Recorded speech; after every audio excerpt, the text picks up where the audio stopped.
परमेश्वर के धन्य नाम की महिमा हो। आराधनात्मक मनन की ओर आप सभी का विनम्रता पूर्वक स्वागत करता हूँ। आइए आज के मनन के लिए हम पढ़ते हैं उत्पत्ति की पुस्तक अध्याय 22 पद 2। उसने कहा, अपने पुत्र को अर्थात अपने एकलौते पुत्र इसहाक को जिसे तू प्रेम रखता है संग लेकर मोरिया देश में चला जा और वहां उसको एक पहाड़ के ऊपर जो मैं तुझे बताऊंगा होम बलि करके चढ़ा। उत्पत्ति की पुस्तक 22वां अध्याय में चर्चा की गई घटना को अनेकों बार हम आराधनात्मक मनन में चर्चा किए हुए हैं। पूर्व पिता अब्राहम से परमेश्वर कहता है कि वह अपना उस एकलौता पुत्र को जिससे वह प्रेम करता है लेकर मोरिया देश में पहाड़ पर होम बलि करके चढ़ाए। परमेश्वर के प्रति अब्राहम का प्रेम को परखने हेतु रखी गई एक परीक्षा थी वो। हम जानते हैं कि अब्राहम ने निम्न परीक्षा में यह साबित किया कि वह अपने पुत्र से भी अधिक परमेश्वर से प्रेम करता है। परमेश्वर का कहना यह नहीं था कि अब्राहम अपना पुत्र से प्रेम नहीं करे। यदि परमेश्वर की इच्छा वो होती कि अब्राहम अपना पुत्र से प्रेम नहीं करे, वह अवश्य अब्राहम को पुत्र प्राप्ति से वंचित कर रख सकता था। परमेश्वर की इच्छा हर माता पिता से यह है कि वे अपने बच्चों से प्रेम करें और बच्चों की आवश्यकताओं की पूर्ति करें, परंतु उसी समय हम अभिभावक ये भी नहीं भूले कि हमें जो संतान मिली है वो परमेश्वर का दान है। भजन 127 की 3। परमेश्वर हमारे लाभ के लिए हमें दी गई सृष्टि के वस्तुओं को सृष्टिकर्ता से अधिक महत्व देकर पूजना जितना बड़ा अपराध है उतना ही बड़ा अपराध है उस बच्चों को परमेश्वर से अधिक प्रेम करना जिसे परमेश्वर ने हमें दान स्वरूप दिया।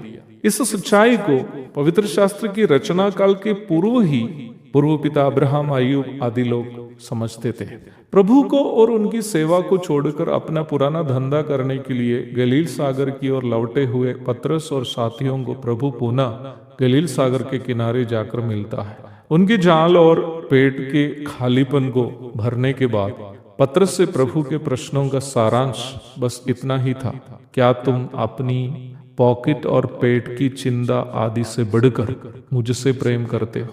हमारे जीवन में हम अपने जेब और पेट को बहुत अधिक महत्व देते हैं। हम अक्सर ये भूल जाते हैं कि हमारे जेब हो या पेट हो हमारी मेहनत से नहीं भरे जाते हैं बल्कि प्रभु का अनुग्रह ही से भरते हैं। हमें बस वही काम करना है जो प्रभु हमसे चाहता है कि हम करें।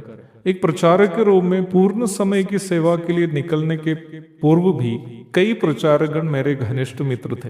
मैं उन दिनों में कुछ प्रचारकों को जो मेरे मित्र थे ये कहकर उनका मजाक उड़ाते थे, अरे हमें तो खाने के लिए काफी मेहनत करनी पड़ती है, आप लोगों को क्या है, बैठे रहो, बल्ले बल्ले है। पता नहीं प्रचारकों का मजाक उड़ाने के कारण प्रभु ने मुझे दंड के रूप में सेवा में बुलाया कि नहीं।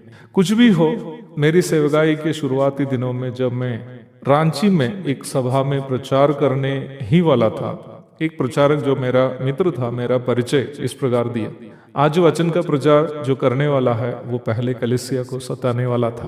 पतरस भी अपने जेब एवं जीवन की काफी चिंता करने वाला था और वो ये सोच रखने वाला था कि उनकी अपनी मेहनत से ही उनका पेट भरा जा सकता है, परंतु प्रभु का प्रश्न उनसे बस इतना ही था, क्या तू इनसे बढ़कर मुझसे प्रेम रखता है? यूहन्ना 21 की 15। आराधना सभा में प्रभु की उपस्थिति में बैठते समय हमें भी प्रभु को इसी प्रश्न का जवाब देना है। प्रभु भोज की रोटी और दाखरस अपने पवित्र प्रेरितों को देते हुए प्रभु ने यही आज्ञा दी कि वे प्रभु की याद करें, प्रभु का स्मरण करें, क्योंकि प्रभु ये बात जानता था कि हम ये भूल जाएंगे कि वो हमसे कितना प्रेम किया था। प्रभु को ये मालूम था कि हम अपने व्यावहारिक जीवन के चिंताओं के कारण प्रभु को भूल जाएंगे, हमारे प्रति प्रभु का गहरा प्रेम को हम स्मरण नहीं करेंगे, ये प्रभु को मालूम था।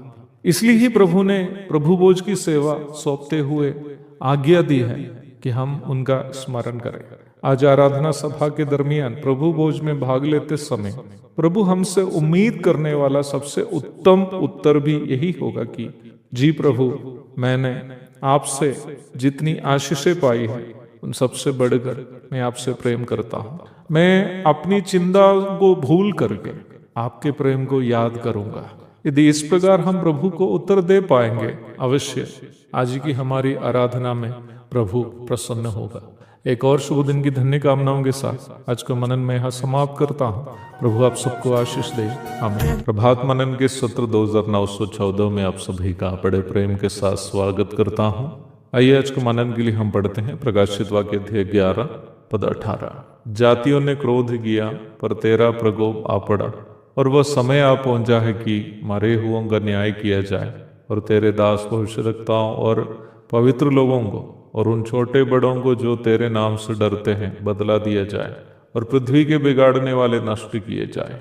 इस अध्याय के 16 से 18 तक के पदों में मसीह के 3 महत्वपूर्ण गुणों की तारीफ होते हुए हम देखते हैं। पहला, वह सामर्थ्य से राज करने वाला है, 11 की 17। दूसरा, वह धर्म से न्याय करने वाला है, 11 की 18। तीसरा, वह हर एक को प्रतिफल देने वाला है, 11 की 18।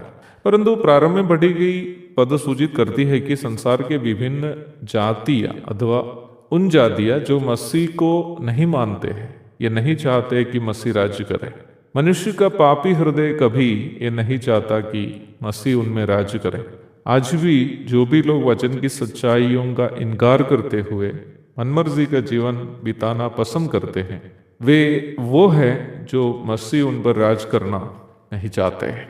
महाक्लेश काल में यह विरोध सार्वजनिक होगा, परंतु उनका विरोध का कोई असर नहीं होगा। मसीह के शासन को रोकने हेतु शैतान की हर संभव कोशिश असफल हो जाएगी।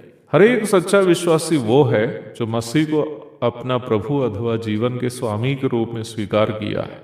उद्धार पाने हेतु पहला चरण अपने मुंह से यीशु मसीह को प्रभु के रूप में स्वीकार करना है।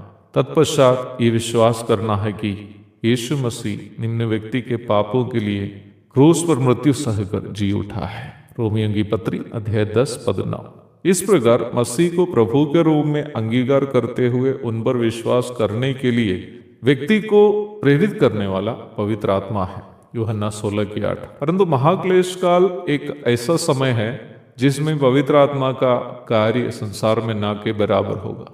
इसलिए ही मसीह के शासन होने के विरोध में लोगों का क्रोध उसके उच्च स्थायी अवस्था में होगा, पर लोगों का विरोध मसीह को रोकने में कामयाब नहीं होगा। मसीह के शासन में होने के 2 महत्वपूर्ण कार्य और भी हैं। वह लोगों का न्याय करेंगे और अपने भक्तों को प्रतिफल देंगे। एक राजा जो धर्मी है, उनकी 2 महत्वपूर्ण जिम्मेदारी है। पहला, दुष्टों को दंड देना, दूसरा, धर्मियों को प्रतिफल देना।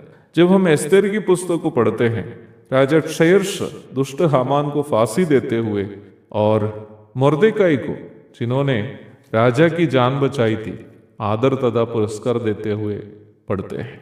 यहूदियों को मोर्देकाई के नेतृत्व में दुश्मनों पर प्राप्त जीत की याद में यहूदी लोग पुरीम पर्व को मनाते हैं। एस्तेर अध्याय 9 की 18 से 32 तक पढ़िएगा।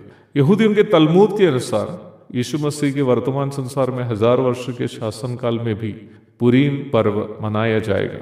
महाक्लेश काल में यद्यपि यहूदी एक राष्ट्र के रूप में काफी सताए तो जाएगा, परंतु उन सताओं के द्वारा परमेश्वर उनके बीच में से धर्मी यहूदियों को अधर्मियों से अलग करेंगे, और वैसे ही यहूदियों का सत्यानाश चाहने वाले दुनिया भर के उनके दुश्मनों पर उन्हें विजय भी दिलाएंगे।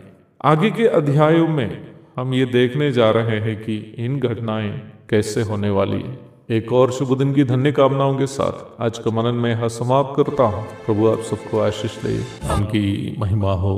प्रभात मनन के सत्र 2915 में आप सभी का बड़े प्रेम के साथ स्वागत करता हूँ। आइए आज का मनन के लिए हम पढ़ते हैं प्रकाशित वाक्य अध्याय 11 पद 18। जातियों ने क्रोध किया पर तेरा प्रकोप आ पड़ा, और वह समय आ पहुंचा है कि मरे हुओं का न्याय किया जाए, और तेरे दास भविष्यद्वक्ताओं और पवित्र लोगों को और उन छोटे बड़ों को जो तेरे नाम से डरते हैं बदला दिया जाए, और पृथ्वी के बिगाड़ने वाले नष्ट किए जाए।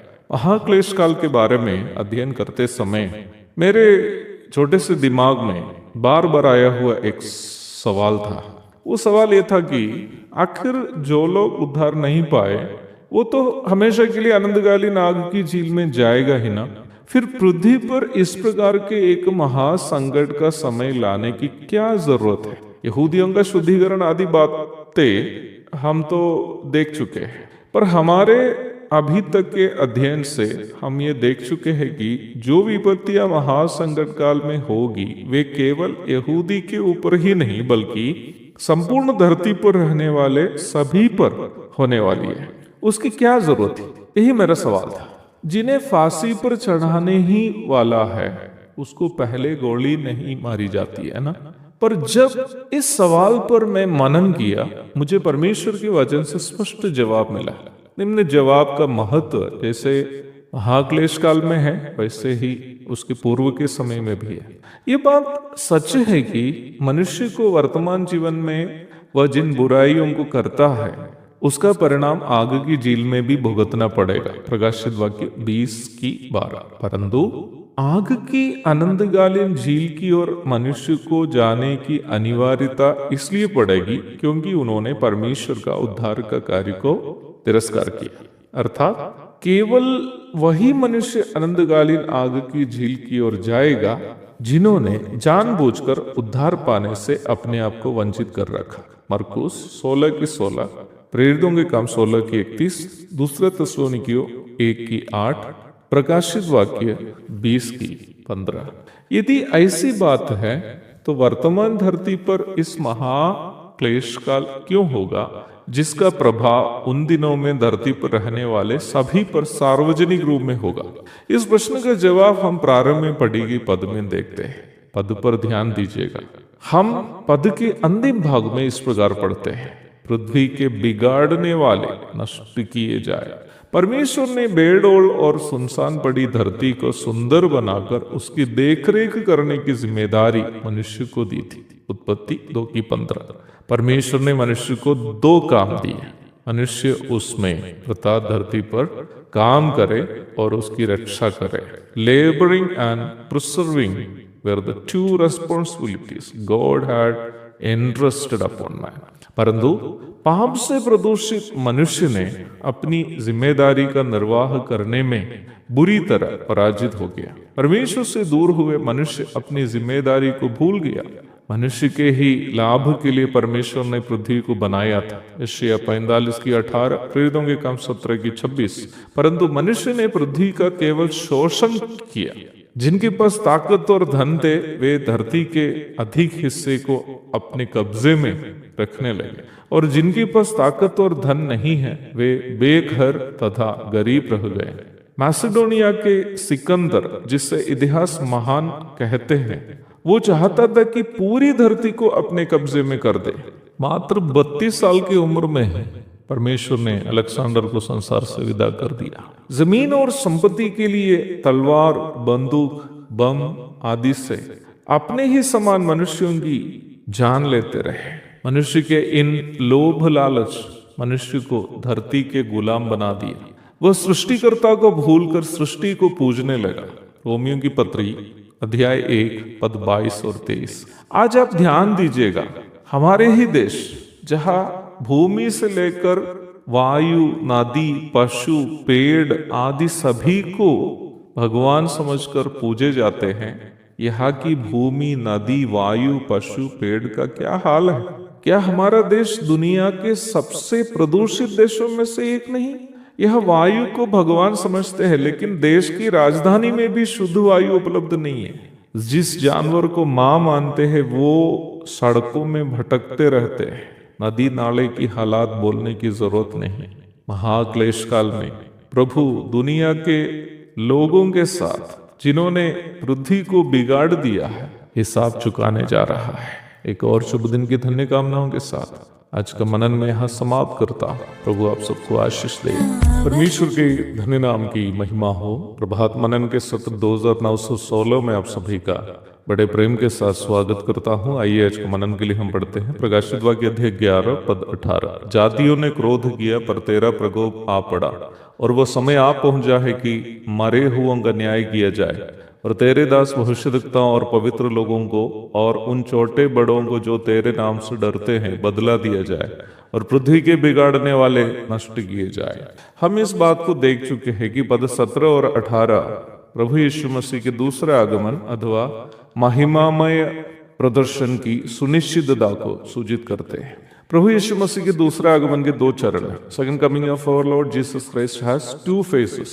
पहला चरण को मध्यगाशी आगमन अथवा रैप्चर कहते हैं। The first phase of the second coming of lord Jesus Christ is called rapture. प्रभु के मध्यगाशी आगमन अथवा रैप्चर के दरमियान प्रभु की कलीसिया धरती से उठा ली जाएगी। पहला कुरिन्थी अध्याय 15 की 51 से 53, पहला थिस्सलुनीकियों अध्याय 4 की 16-17, फिलिपी अध्याय 3 की 20-21 आदि पदों में प्रभु के मध्यगाशीय आगमन के बारे में हम देखते हैं। प्रभु के मध्यगाशीय आगमन अथवा रैप्चर के कम से कम 7 वर्षों के बाद प्रभु का महिमामय प्रदर्शन अथवा ग्लोरियस अपीयरेंस होगा।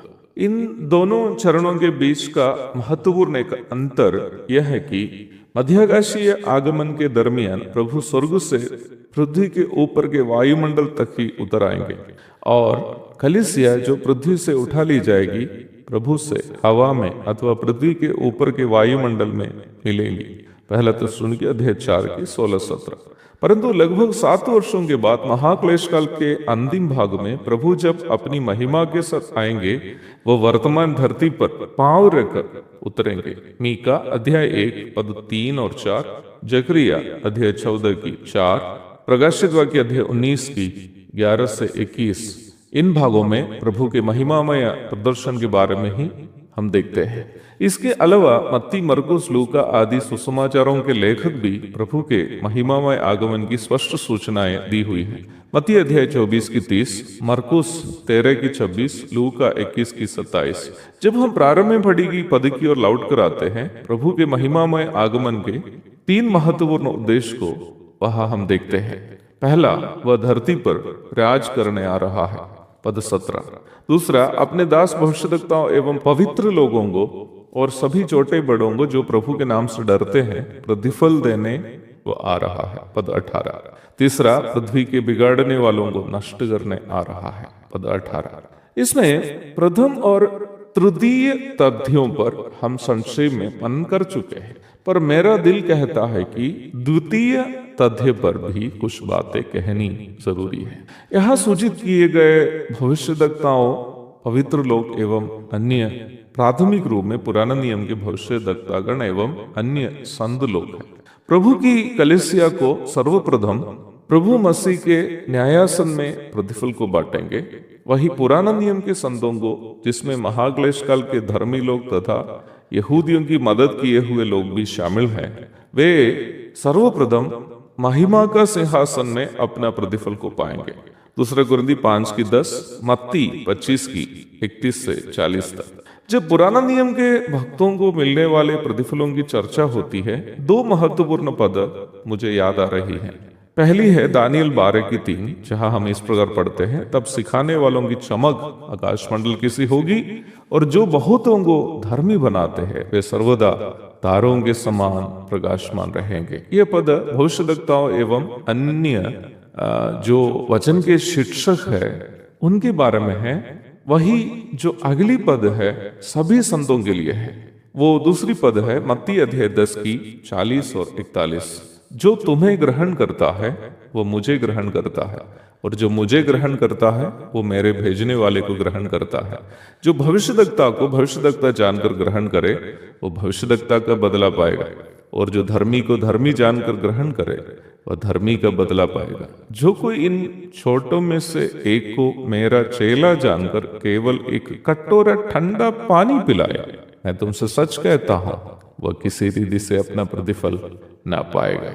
हाँ प्यारो, प्रभु अपना प्रतिफल अपने लोगों को अवश्य देंगे।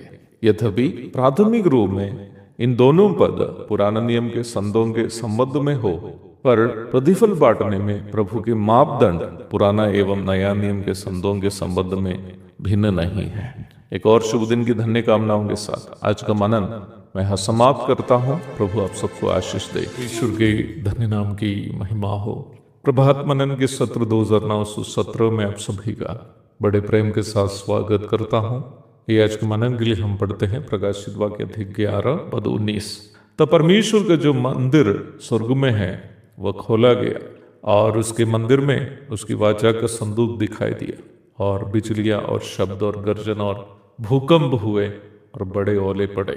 पद पर चर्चा करने के पूर्व आपको एक सूचना मैं देना चाहता। यद्यपि प्रभात मनन की सेवकाई के कारण आप में से ज्यादातर लोग मुझे पहचानते हो, मेरे द्वारा की जाने वाली सेवा कार्यों की सूची में प्रभात मनन की सेवा लगभग अंतिम स्थान में है। सुसमाचार का प्रचार, कटिहार की कलीसिया में अगुवाई की सेवकाई, नए जगहों में कलीसियाओं की स्थापना, कलीसियाओं में वचन की शिक्षा देनी इत्यादि मेरी सेवा कार्यों की सूची में प्रथम स्थानों में है। इन सभी सेवाएं लगभग हर दिन होती रहती है। इस प्रकार की सेवाएं करने के बाद बचने वाले समय में बैठकर प्रभात मनन संदेशों की तैयारी में करता। कई बार लंबी लंबी दूरी से गाड़ी चलाकर वापस आने के बाद रात में बैठकर अगले दिन का मनन की तैयारी करता। कई घंटे की मेहनत के बाद रात में ठीक से नहीं सोने से मेरे और मेरे साथी सनीश जो वीडियो का एडिटिंग करता है, दोनों के बीपी और शुगर लेवल आजकल पूर्णतया गड़बड़ हो चुके हैं। रात में मनन के रिकॉर्डिंग करते समय अक्सर नींद आ जाने से कभी कभी गलत भी रिकॉर्ड कर लेते हैं। प्रभात मनन के पिछले सत्र में ऐसी ही एक गलती हुई। मत्ती 10:42 का उद्धरण करते समय पद को गलत पढ़ ली गई थी। आपसे विनम्रता पूर्वक सूचित करना चाहता हूं कि इस प्रकार की गलतियां जानबूझकर नहीं की जाती है, परंतु थकान के कारण हो जाती है। आशा है कि आप इस प्रकार की गलतियों को जो धोखे से हो जाती है क्षमा करेंगे। आइए आज के मनन की ओर लौट आते हैं। प्रेरित यूहन्ना स्वर्ग में परमेश्वर का खुला मंदिर का दर्शन कर रहा है। प्रकाशित वाक्य में परमेश्वर के मंदिर का स्वर्गीय दर्शन प्रेरित यूहन्ना करते हुए हम कई अन्य पदों में भी देखते हैं। 3 की 12, 7 की 15, 14 की 15, 14 की 17, 15 की 5 से 8, 16 की 1 और 17 आदि पढ़िएगा। प्रकाशित वाक्य में विशेष करके महाक्लेश काल के दरमियान स्वर्ग में परमेश्वर का मंदिर का दर्शन कई महत्वपूर्ण तथ्यों की सूचना हमें देता है। परमेश्वर का मंदिर परमेश्वर की उपस्थिति को सूचित करता है। परमेश्वर सर्वव्यापी है और वचन ही हमें सूचना देता है कि वह स्वर्ग और धरती पर भी समाये नहीं जाता है। पहला राजा 8 की 27, प्रेरितों के काम 17 की 24 और 25। इसका मतलब परमेश्वर का मंदिर किसी भी जगह में परमेश्वर की उपस्थिति को सूचित करता है। स्वर्ग में परमेश्वर के मंदिर का दर्शन स्वर्ग में परमेश्वर की उपस्थिति को सूचित करता है। मंदिर में वाचा की संतूक भी दिखाई देते हुए यूहन्ना लिखता है। पुराने नियम की ओर जब हम जाते हैं, मिलाप वाला तंबू में हो या फिर मंदिर में, वाचा की संदूक का स्थान पर्दे के पीछे परम पवित्र स्थान में था। निर्गमन 26 की 34। परमेश्वर की महिमा संदूक पर विराजती थी। न्याय व्यवस्था को संदूक के अंदर रखी जाती थी। निर्गमन 25 की 16 और 21। व्यवस्था विवरण 31 की 26, इब्रानी 9 की 4। यह महत्वपूर्ण एक आध्यात्मिक सच्चाई हमें याद दिलाती है। परमेश्वर जो परम पवित्र है वो कभी भी पाप के साथ समझौता नहीं करता है, परंतु पाप के साथ समझौता नहीं करते समय भी वह विश्वास योग्य भी है। वो कभी भी अपने लोगों के प्रति अपनी प्रतिज्ञाओं को भूलते नहीं है। आपको मालूम होगा, इस्राएल मरुभूमि से यर्दन को पार करके कनान की ओर जा रहे थे। वाचा की संदूक उनकी अगुवाई कर रही थी। यहोशू अध्याय 3 पद 11 से 17 तक। इस्राएल की अगुवाई करने वाला परमेश्वर की उपस्थिति को यह सूचित करता है, जैसे पूर्व में भी कई बार सूचित किया था। महाक्लेश काल धरती पर पवित्र परमेश्वर के महाप्रकोप बरसने वाला एक भयानक समय के रूप में हम देखते हैं। बिजलियां, शब्द, गर्जन, भूकंप और ओले पापी संसार पर पवित्र परमेश्वर के प्रकोप को सूचित करते हैं, परंतु उस भयानक समय में भी उनके भय मानने वालों पर परमेश्वर की दया का प्रतीक है वो वाचा का संदूक जो स्वर्ग के मंदिर में दिखाई दिया। पाप को कठोरता से दंड देने वाला परमेश्वर वो पापी पर दया भी करता है। पाप को कठोरता से सजा देते समय भी कौरववंशियों के समान प्रभु के करीब पश्चाताप के साथ आने वालों का प्रभु इनकार नहीं करता है। इस विषय में और भी कई बातें हमें चर्चा करने के लिए बाकी हैं। प्रभु की इच्छा हुई तो प्रभात मनन के अगले सत्र में हम अध्ययन को जारी रखेंगे। तब तक के लिए आपसे विदा हो जाता हूँ। प्रभु आप सबको आशीष दे। आमीन। संत को मार्ग का दर्शक है।